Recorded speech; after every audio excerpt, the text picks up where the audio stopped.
This is Perspectivas Latinas, a community service of CAN TV. I'm your host, Juan Carlos Hernandez. Since 2006, Chicago Youth Boxing Club has offered the community a boxing gym. It's a positive space for youth development, discipline, and an alternative to the streets. Our guests are here to talk about their work. Welcome. Let's start off by talking about each of you individually and what you do at the gym. Gabriel, please. Oh, my name is Gabriel Navarro. I'm the head coach of CYBC. Mm-hmm. And how did you get to be part of this gym? Well, I was from Windy City, originally from Windy City, and they closed it down. So all the fighters started scrambling around different gyms. So I was going to park districts, and at a park district in Simon Park, I seen a flyer that said CYBC, and it was in my own neighborhood. So we decided to check it out, me and my coach. And ever since then, we've been there. It's been 7 years now. 7 years. So you've been boxing for how long? Been boxing for about 18 years. 18 years. Wow. Ana Patricia, tell us about yourself and how you came to Chicago Youth Boxing Club. So Chicago Youth Boxing Club is actually located in the basement of La Vida Community Church, which I went to growing up. And so there were a lot of opportunities to volunteer, and I would, go to Chicago Youth Boxing Club events and serve food. And when I graduated high school, I saw that there was a position open for grant writing, and I signed up. You signed up. So you've never boxed a day in your life? No. I'm strong, though, I promise. No. Any chance you'll take it up in the future? When I see a lot of our young ladies boxing, just 13, 15-year-old girls, and they're super intense and strong, they really inspire me. Yeah. They've been committed, and I would love to do it alongside them. That's awesome. Yeah, we'll definitely talk about how girls also come to this program. Definitely. And Victor, Pastor Victor, I feel I should be calling you. Tell us about how you became part of this boxing club, please. Well, and what you do there. Right. Since they came to the basement of the church, they had been there, and I just simply asked how I could get involved. And before you know it, I was on the board of the boxing club. And like Anna always kind of helped out, volunteer with whatever was happening there. And I recently just became the executive director. So since its inception there at the church, I've been helping on the fringes and then on the board, and now as an executive director, hoping to work with Anna and all the staff and just create a greater space for our neighborhood. Right. So was this part of the program for the church to be in? No, actually, CYBC is a totally different 501c3. It's just that as a church, we felt it was a great program. Little Village it's one of the neighborhoods that has the least amount of green space. And so we do need a place where kids could congregate and have an alternative to the streets, especially in the winter time. So we thought it was just a great program since its inception. And we committed that if we were going to allow them to be there, that we were just going to be on board and helping them in whatever we could. And that's how we got involved. Okay. So why boxing? I'm curious. Why is, I know boxing is a big sport in many communities, but I know especially in Latino communities, it tends to be a very important and popular sport. How did that become part of what you wanted to do in the community? I think boxing's cultural relevance has allowed for a lot of family engagement. Since we provide after-school programming, a lot of statistics show that parents aren't as engaged in what their youth are doing outside of school or outside of their home. But we'll see, Gabriel knows, we have fathers who are there for hours at a time, fathers who volunteer.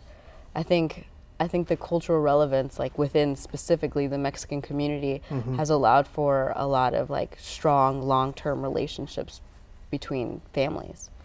Sure, and tell me about that. How so a child will come, he wants to box, or the dad brings him, and these fathers stay and they become involved. How does that all work out? Well, we love to have the fathers stay there they can encourage their kids, and the kids do a lot better when they have somebody in their corner, like their dad, helping them out. So we encourage the dads to help us out.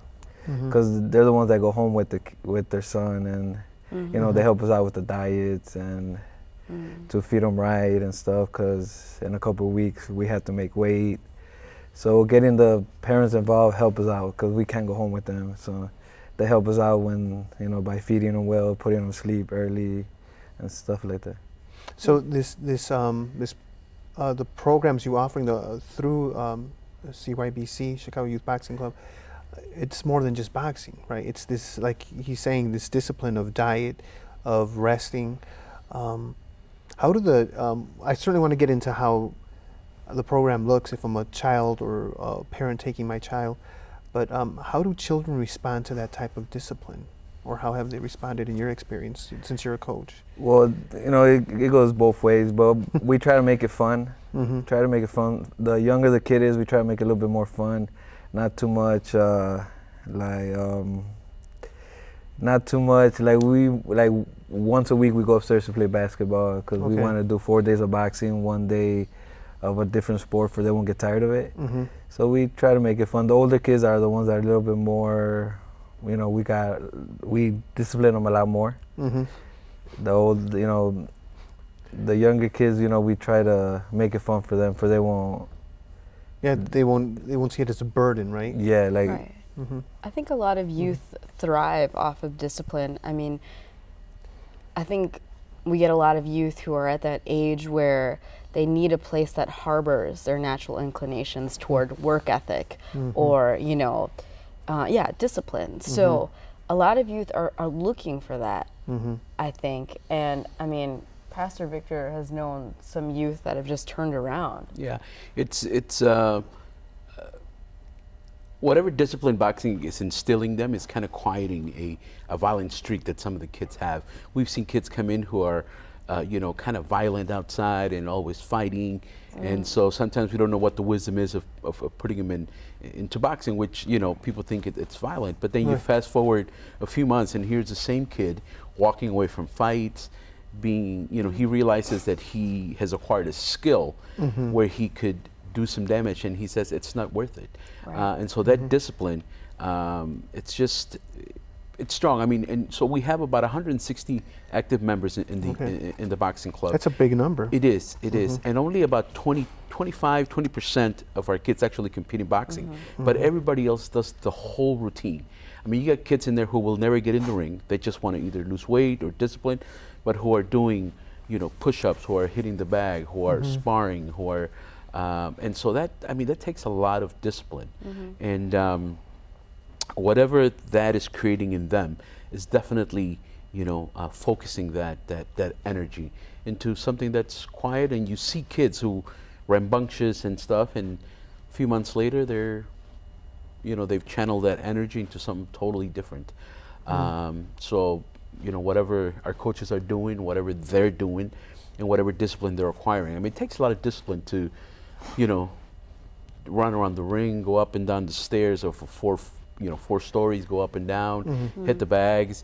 It takes a lot of discipline, and for a 10-year-old, 12-year-old to do that on a consistent basis, it's my hat's off to them. They're just great kids. I'm sure there are a lot of stories of transformation and growth in these young men and women, and trying to take that energy you said, or calm some of that maybe anger they might have from what they see out on the streets, or maybe even in the community.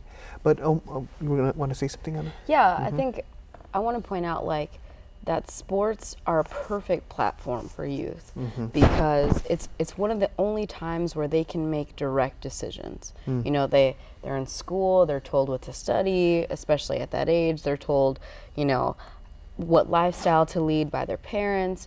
Sports, they have a direct impact. They recognize that their training directly affects their success in competitions. And that mindset, that the work that they put in, the discipline that they put in, that transcends into other areas of their life. When it comes to school, they know if I study, I will do better on that test.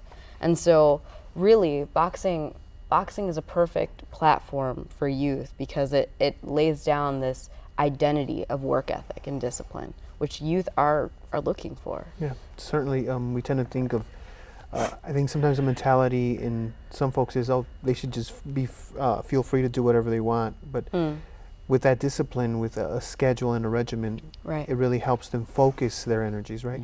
So, take me through the program for a child. Let's say I have a 8 or 9 year old, and I know that they want to be active, and it's tough, and especially in a place like Little Village where you said there's a lack of green space, and especially when it gets cold. What does that look like? How, I mean, day one, I'm not a member of your church, but I've heard about it, and I take my child in. What happens? Well, we introduce the parents to the gym. We walk. We do a little tour. I explain to them what we're gonna be doing. Usually the kids come in. We stretch a little bit. We run for 10 minutes. It's about a mile and a half, mile and a quarter. Then we shadow box. We shadow box for 3 to 4 rounds. Then we hit the bag about 6 rounds. We hit the speed bag 10 minutes, double end bag 10 minutes. Then we do little group exercises where we do push-ups, sit-ups, all the basic exercises. That's a lot for. What if I'm out of shape? Like, what if my child's out of shape? Yeah, well, like when we're running for 10 minutes and some kids are not, they cannot run 10 minutes, I just encourage them to try their best and power walk. Take little 20-second breaks where you power walk and then you start running again. The first couple of days, we try to tend not to be so hard on them until they get in shape a little bit. So that's day one after they fill out the forms, right? Is there a cost involved? I mean, well, actually, we can't. We're not supposed to talk about cost, but it's a very little cost, right? It's something affordable. Right. We actually, because we're a nonprofit organization, we charge our youth 25% of what it actually costs us to have them there. And we're constantly looking for ways to reduce that price. We want to offer as many kids as possible. And we do have coach sponsorships. I mean, we have had some youth who have come up to us and said, hey, I'll be back a month from now because I really can't pay my dues. And if they show dedication and discipline to their workout and their regimen, we say this is someone who we can respect, and we can. Well, we respect all our youth, but this is somebody who we see that they're working hard, and we want to help them out. So yeah. Also going back to when a youth comes into the program, I mean, some of it depends on how old they are, because 7th, 8th grade and up, we'll begin talking about our college visits. We take several college visits, and we start from usually 8th grade and up. We want to expose. Yeah, we want to expose the youth as early as possible. We want to encourage them to be involved. We also offer junior coach positions for high school students, and we get that's through After School Matters, and we train them how to be youth development coaches. So. Wow. And what about older folks, beyond high school or college? Do they come in and train? Oh, yeah. Yeah, absolutely. Tell us about that, Gabriel, please. We got actually some of the fathers actually get tired of watching their kids and actually want to do something. So a lot of our grown over 18 members are probably parents or uncles or friend that the kid told about. So. And they also have to sign up, and you also go have a regimen for them? Yeah, we usually almost do the same as the kids. Okay, but is there any competition at that level for them, or it's just basically working out? It's basically working out. There is master tournaments or Golden Gloves, and some of our young 20-year-olds would compete in the Golden Gloves, and we have our own tournament. So we try to get them bouts as they work out. Now, you brought up something important, because you also have it on your website, and it says, I guess you're seeking to develop people beyond the ring, right? Absolutely. You take them on college visits. Tell me what that means beyond college visits. What does it mean to help develop an individual, a girl or a boy beyond the ring? Anybody can touch on that, please? Well, I mean, so Chicago Youth Boxing Club, boxing is kind of our main thing. We do, boxing is what everybody goes there for. They train. But we realize that, not everybody's going to do anything beyond boxing. We do have some great boxers right now. We have a guy from our gym who actually went pro and is 5-0 right now. Wow. We have the number 2 in the nation at his age and weight in silver gloves. But we know that not everybody's going to do something. So we do a lot of college visits. We have a great relationship with Notre Dame. We just visited DePaul, Agastana. We want our kids to, when we say development, we want to develop leaders. Right. So one of the things that happens in our neighborhood is that young men, young women, smart, they grow up, they go up careers, and then they leave the neighborhood. So it kind of leaves us void of leadership. It's like a brain drain, right? Exactly. So I think we sent 15 kids to college last year, which is amazing. Right. And one of those kids is a success story of a kid who we just didn't think was going to make it, period. Personally, I didn't think he'll live past 8th grade. And he's in his first year of college right now, in a full ride. Wow. So we want that. We want to send our kids to school. We want to expose them to what's outside the neighborhood. Right. And college is a great way of doing that. And we hear a lot as kids go through the admission process, and they say, "Wow, I can do this. I can see myself here in college." So that's part of the vision and mission of CYBC. Right. I mean, we're really happy if we have some great boxers, but we'd be just as happy if we have some guys going out to Notre Dame or some of these colleges and coming back and leading our neighborhood. Anna, it looks like you want Yes, to say sorry. something else. Go ahead. I think we've also given our youth a platform for like goals. Apply for one scholarship at least. Apply to one college at least. And we help them through that process. Every day we offer new scholarships. For athletes, for minority youth, or so we do that, and then we have them set their own goals for themselves, attainable goals, Right. whether it's fitness, family, education. So time management, planning, those are life skills that are gonna prepare them outside of the ring. Right, but you touched on something that is I think curious, especially in I think the Mexican community and working class communities. I think in general is people that do get an education. Right. We tend to leave and disconnect, and that sometimes it's the pull of life, right? Sure. But I've always thought to myself, we do need those folks to at least keep us some connection and to be leaders. Have there been individuals that have gone and come back and returned and have shared what they've learned with you, or do you have stories like that? I mean, we have some kids who have gone on to college and are visiting us. We just had a visit from somebody who actually didn't go to college but went to the Navy, and she came by to visit. So it's great to catch up with them and see how they're doing.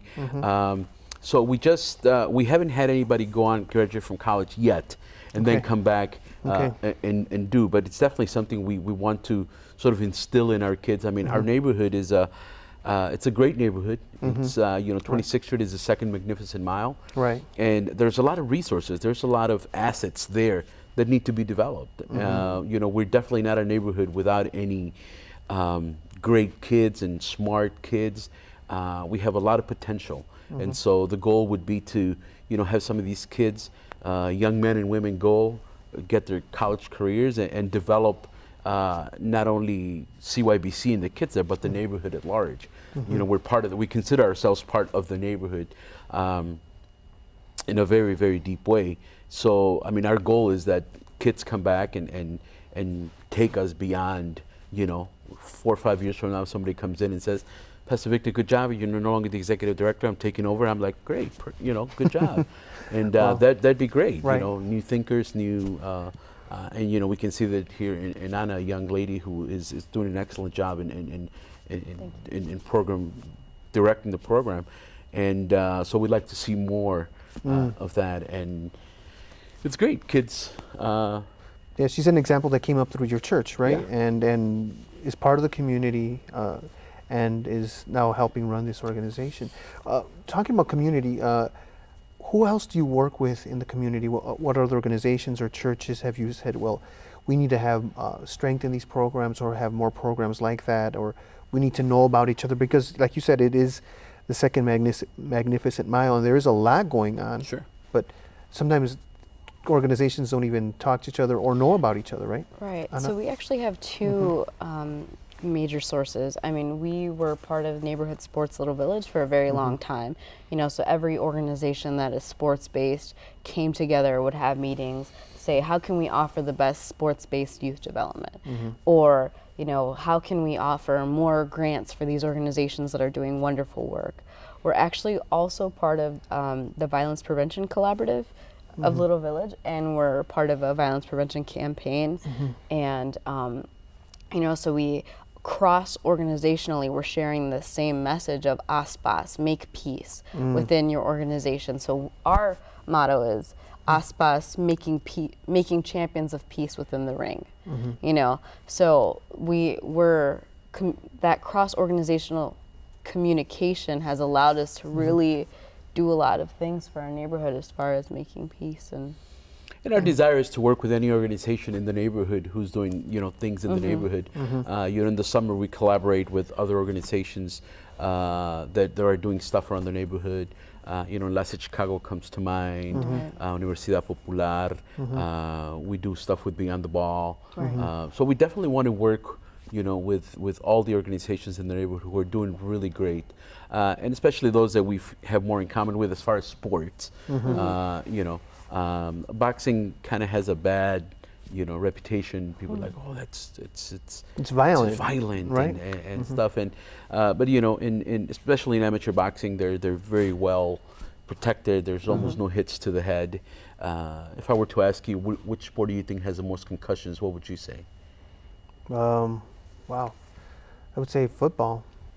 Cycling. Yeah, all the falling off the bikes. Yeah. And you know, boxing is, I think, fourth on the list. So, well, I should know I had a concussion from a bike from the accident. bike, okay. So, so we definitely want to work with the organizations in the neighborhood, and especially this summer, we're reaching out to a lot of organizations just to get our brand out there, and just to let kids know where they can come in the summer. We expand our hours so kids don't have to be out watching TV or whatever. Or playing video games. Yeah, playing video games. Yeah. So now, take me through some of the most rewarding experiences you've had while working. We're getting close to the end of the show.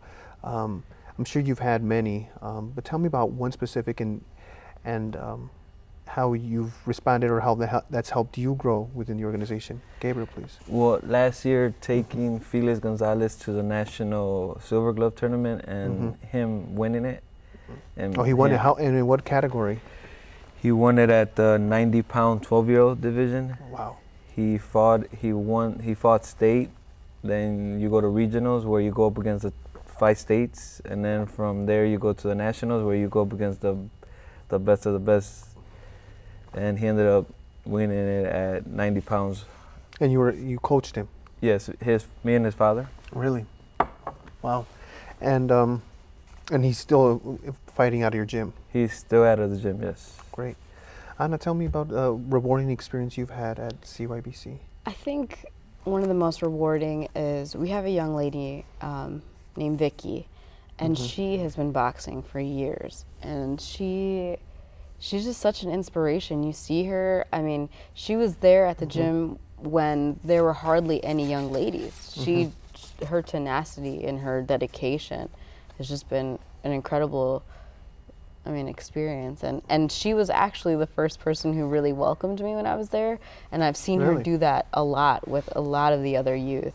And she's an integral part of what makes CYBC this family atmosphere. So So tell me about that tenacity that you saw in her. How did you see that in the everyday? Well, she's like there every day. She really is, and she boxes with her brother, and she really demonstrates leadership, because she'll teach other younger youth, you know, and that's just so inspiring that she's a female Latina leader, you know, within the gym, and the gym has given her a platform where she can do that, you know, where she feels like she's part of something, but greater, you know? Wow, that's great to hear. Pastor Victor. Well, piggyback on her, I think that would be one of my inspiration. It would have to be. I mean, I can think of one of last year in our Power Gloves tournament. We do a 2-day tournament, regional tournament, and it's a lot of work. I mean, we're literally working 20 hours a day for 2 days. You know, we finished taking off the ring at 3 o'clock in the morning on a Saturday night. But it was after one of the fights, a young man from Iowa fought, and he won a championship belt. And he was crying, and he went off to the hallway, and his mother was there, and his mother was crying and hugging him and telling him, "I told you, it's worth it. It's worth it." And I was kind of tired, my feet were hurting, and I said, good, that makes it worthwhile, all the things. So just to see the families come together and, you know, she was saying in Spanish, you know, it's worth it, it's worth it, you did it. And she was crying herself, so I thought, that's pretty cool. And so I decided I wanted to go and take a picture with him, and it's in my Facebook page. And to me, that was one of the big highlight. That's awesome, and those are great stories to hear. Thank you so much for coming out today and sharing just a bit of what you do, and I wish you well in everything you have planned for this year and for the future. Thank you for having us. Thank you.